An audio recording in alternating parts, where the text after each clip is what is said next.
Hi friends, welcome to Two Psalm Tuesdays.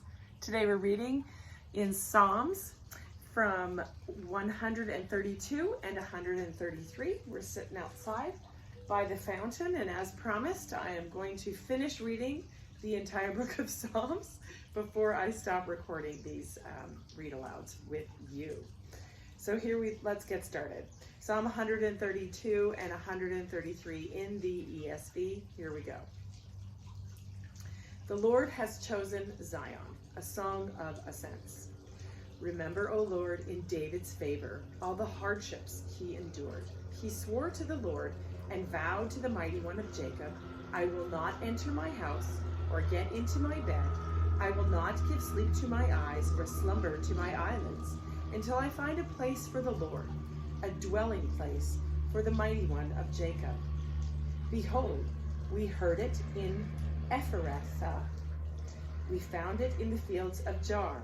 Let us go to his dwelling place. Let us worship at his footstool. Arise, O Lord, and go to your resting place, you and the ark of your might. Let your priests be clothed with righteousness, and let your saints shout for joy.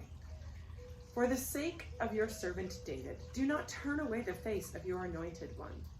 The Lord swore to David a sure oath, from which he will not turn back.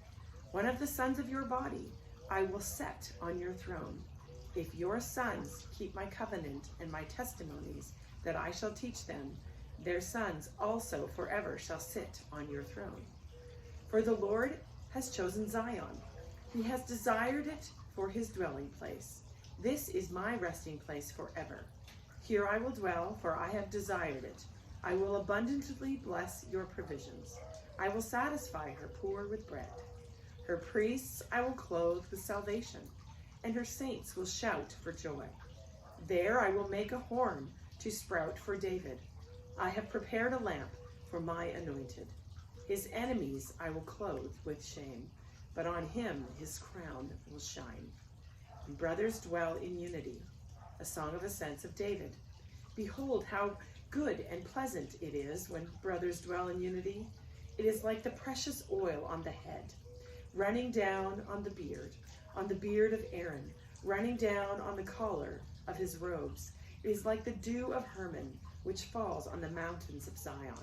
For there the Lord has commanded the blessing, life forevermore. Psalm 132 and 133 in the ESV.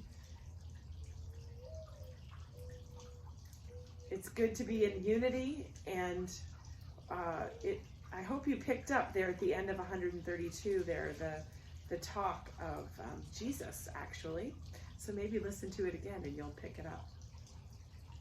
I got some of those names, I think, wrong. We heard it in Ephrathah, in the fields of Jar. I'm sure that's not how you pronounce that. But anyway, be blessed today. Two Psalm Tuesdays. Bye, friends.